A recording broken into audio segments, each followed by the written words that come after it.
Okay, hello everybody, welcome to today's video. Today we're doing something on, as the title says below, a wave-like behavior. It's on radio waves, light waves, and electromagnetic waves, that's the name. This is primarily light waves, and they all travel at the same speed, the speed of light, which is 3 times 10 to the 8th powers meters per second.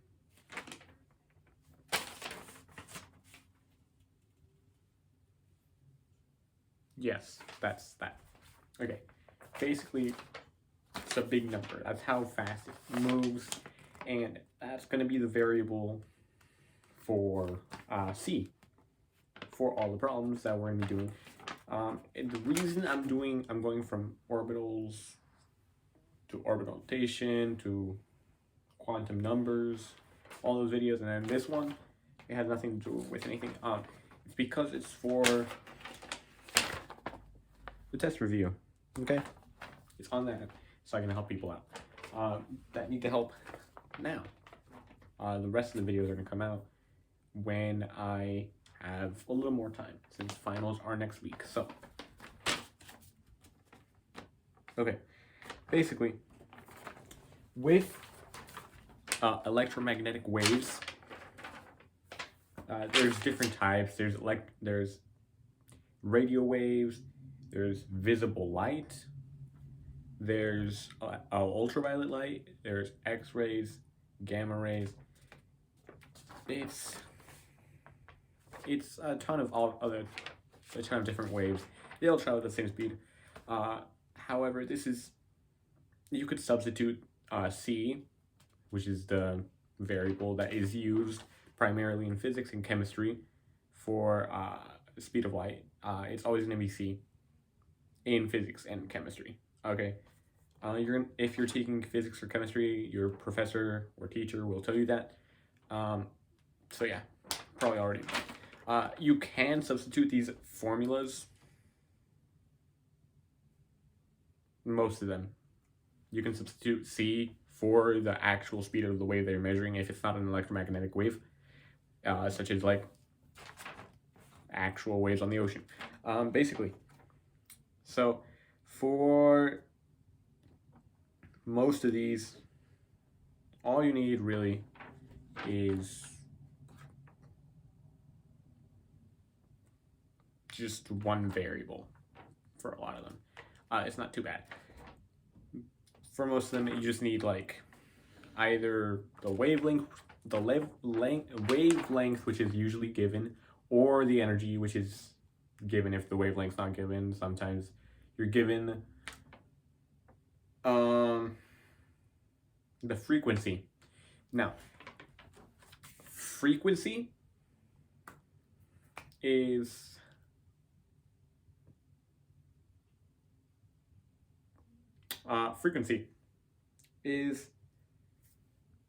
the period it takes how many times a wave can go from a certain distance. I don't know the distance in 1 second. How many times it goes from here to here. I don't know the exact distance. It could be a meter. It could be like a centimeter, millimeter. I don't know. You don't really need to know that, or at least the current directed audience doesn't need to know that. Okay, not for this video. So basically, frequency is how many times they can get from here to here. Now, you're thinking, oh, they're electromagnetic waves, they have the same speed. Well, yes, but it's also like the wavelength. Ooh, that's smooth. The wavelength matters a lot with it too. So,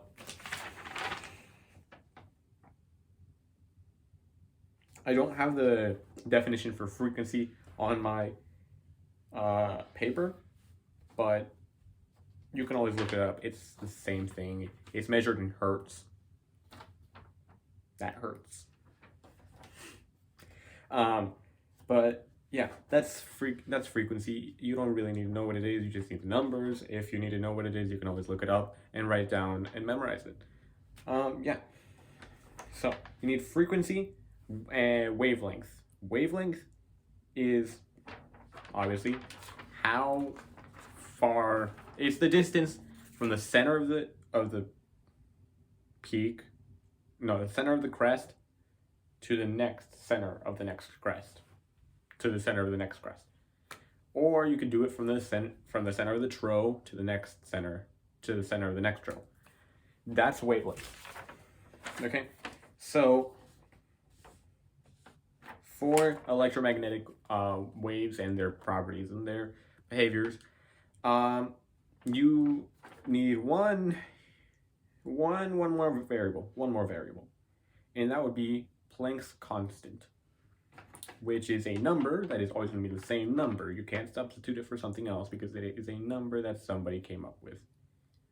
Kind of like I in algebra will always be the square root of -1.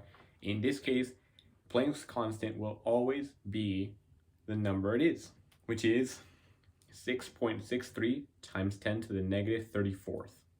That's an itty bitty number. There's a reason for it being that number. I don't know the reason why, but that's okay. So,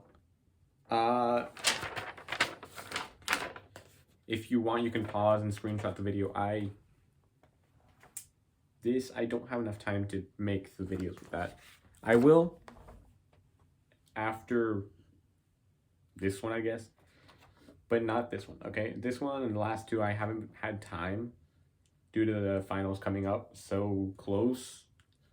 I literally have not had time, and I don't have time to do it, to edit them in a way where I can get the videos out effectively for my classmates by the date. Okay, so there's the formulas. Yeah, H is Planck's constant. E is energy. This little v is the Greek letter nu, N-U, that's how you say it. The weird upside down Y, that is the Greek letter lambda, L-A-M-D-A. Yeah. So nu, the V-shaped thing, it's a line and a V. That is what's the name? That's the variable for that's a symbol variable, whatever you want to call it. I can't remember right now. For frequency. So whatever your frequency is, you can just put it in, and in the formula it's going to be nu, and you just substitute nu for the actual frequency that you're given, or when you find it out, you can write down nu equals number, right? Frequency is usually a really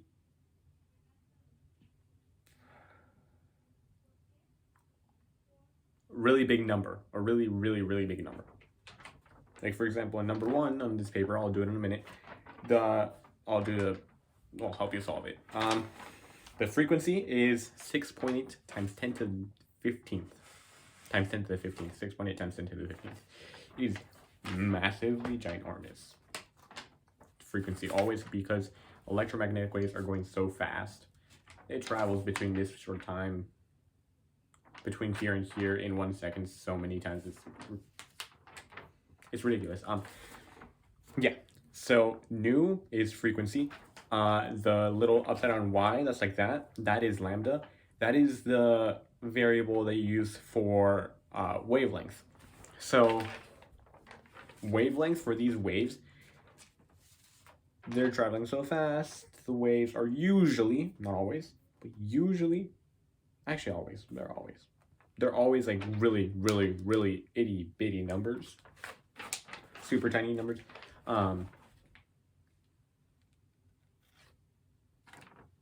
They're always tiny.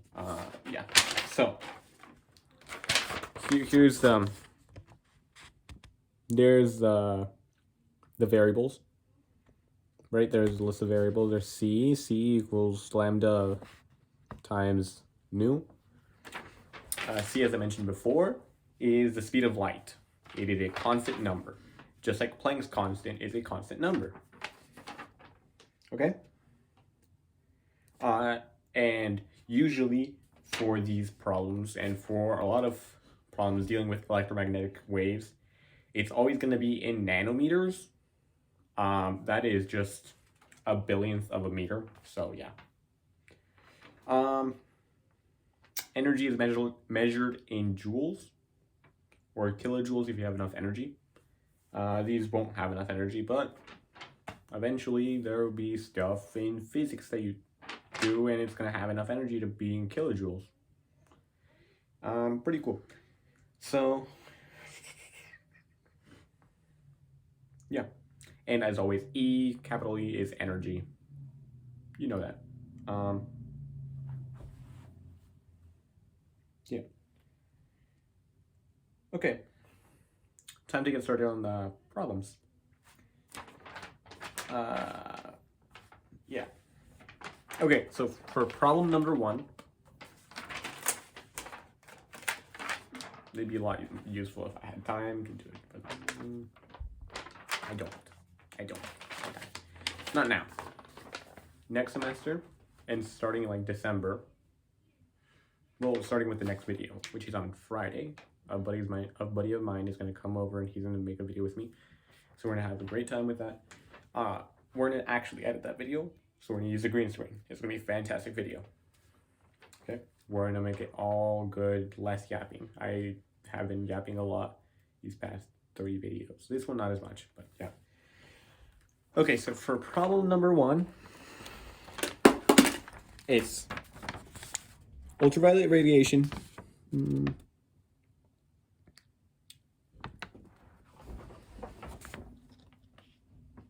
Ultraviolet radiation has a frequency of 6.8 times 10 to the 15th hertz. Calculate the energy in joules of the photon.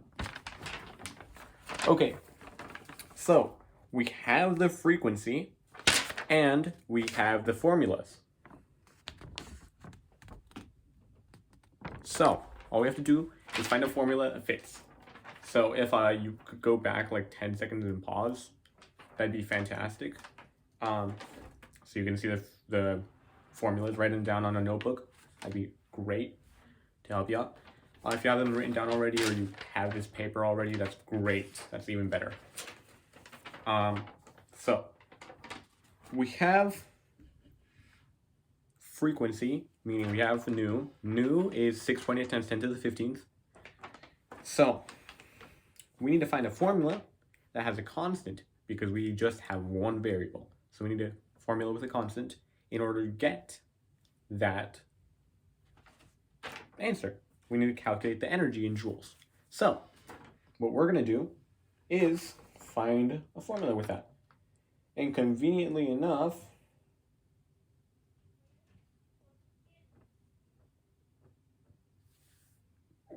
my bad, hold on a sec.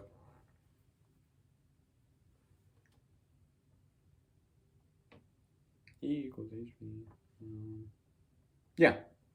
Okay, so we have nu. So we're going to use this formula right here. E equals HV, or H nu, my bad. If I say V, I mean nu. Okay, so what is H? H, as I said before, is 6.63 times 10 to the negative 34th. Itty bitty number. Give me a sec.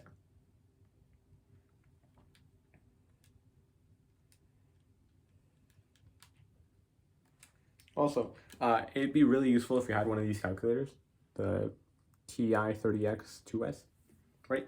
It has a function where you can store, the store button, you can store numbers. So what I'd do, if I were you, I'd put 6.63 second, and see the x to the negative 1 right there? You press that button. So get to that E right there, and you type in negative 34. That's 35. 34. Okay, then you press the store button and you just click enter with A. And there you go, you have that number stored. And that is Planck's constant. Okay, so that's going to be the number we're going to use. So we have Planck's constant, we have frequency. All we have to do is calculate energy, which is just going to be, you take Planck's constant and you multiply that by frequency. So frequency would be 6.8 times 10 to the 15th. And as we see, the answer is 4.5084 times 10 to the negative 18th joules. Itty bitty number.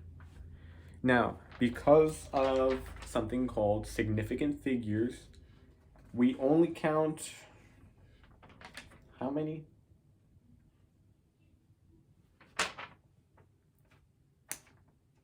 It's only going to be 4.5. Okay, because of significant figures. I mean, you could say it's 4.51, but that is inaccurate. So it'd be 4.5 times 10 to the negative 18th, and that'd be your answer. Now it's number 1. We need to find one where we're given something that's not frequency. Okay, number 3.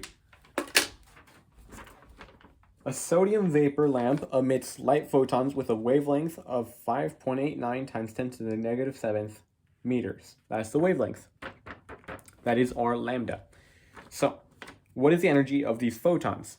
Well, we need to find something, because we have the lambda, we need to find something with the lambda and the constant multiplying or dividing together in order to get some answer. So that way we can figure out what the energy is. Now, super convenient thing. If you take wavelength, if you take the speed of light c, and you divide it, put it over like that, like you have your divide sign over here, or you put it as a fraction, and you put lambda, the wavelength, underneath that, then you can easily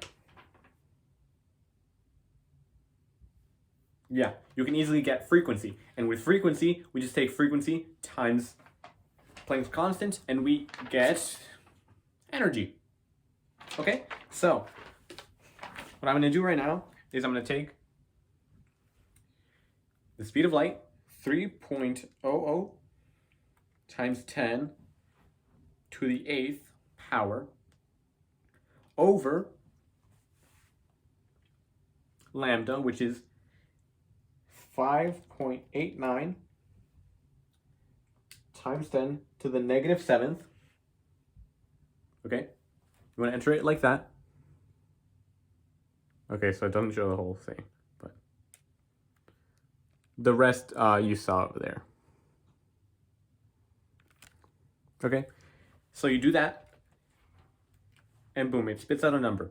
That number, because we only have 2 digits past the decimal, we're only going to grab 2 digits past the decimal, meaning that we have an answer for our frequency, and it's going to be 5.09 times 10 to the negative 4 times 10 to the 14th, not negative 14th, regular 14th. And that's our frequency. And then we take that times Planck's constant. And we get an answer of, this is the energy, okay?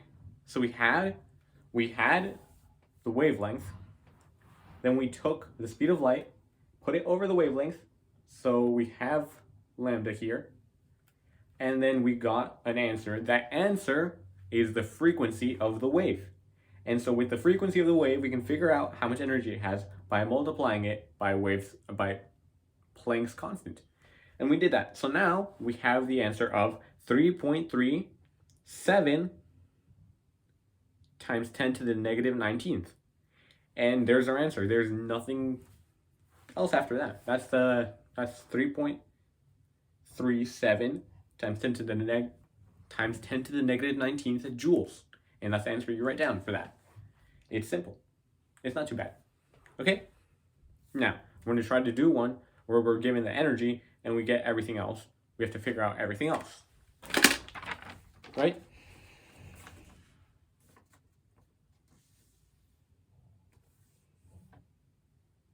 Okay, here's a good one. What is the frequency of UV light that has an energy of 2.39 times 10 to the negative 18th joules? What is the frequency of that? Well, that's simple. We just got to find a formula where we get the frequency. And easily enough, here's one. E over Planck's constant, which is h, equals lambda. I mean, nu.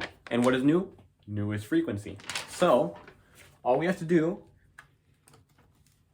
is take 2.39 times 10 to the negative 18th over Planck's constant. And so then we get an answer of 3.60, because we use significant figures. We don't use anything past 2 digits, otherwise it's inaccurate. So 3.60 times 10 to the 15th. And that's the answer we have. That's the frequency. It was short, but we got that in. It's super simple. Yeah. That's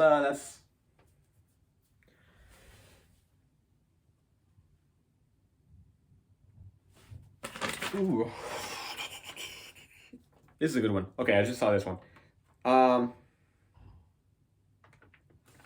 What is the wavelength of a light that has a frequency of 3.42 times 10 to the 11th hertz? So 3.42 times 10 to the 11th is the frequency. We're trying to find the wavelength. And here's something super simple. With wavelength and with frequency, if you take the speed of light and divide it by the frequency, or you divide it by the wavelength, you're going to get the other variable. So if you take speed of light over frequency, you're going to get wavelength. If you take speed of light over wavelength, you're going to get frequency. So for this one, we have a wavelength, we have a frequency, and we need a wavelength. So we just take speed of light, 3.00 times 10 to the 8th, over 3.42 times 10 to the 11th. That's the frequency. And then we get 8.77 times 10 to the negative 4th. And that's the wavelength. There it is. That's the meters. It is. That's how many meters long it is. Between one trough and the other trough, or one crest and the other crest. And there it is. It's not too hard, guys. But yeah. If you just use the formulas, you shouldn't struggle too much. Just when you're doing it, remember to use the EE button right there. Second EE. Because if you use second log, it has the 10x, and you'd think that 10x, and it's got the x in where you'd have an exponent. Well, actually, it doesn't do it as an exponent. It does it something else. I don't know what it does. But yeah, don't use the 10x, even though you'd think it would work. It doesn't. Use the EE, a second EE. It's just second, and the regular button says x to the negative 1. Okay, so there's that. I hope you do well, and thank you for watching. Please share with whoever else needs help. I don't mind. If you need help with any other classes that you're taking, math, AP World, any class at all, just drop a comment down below, and yeah, I'll see you on the next one.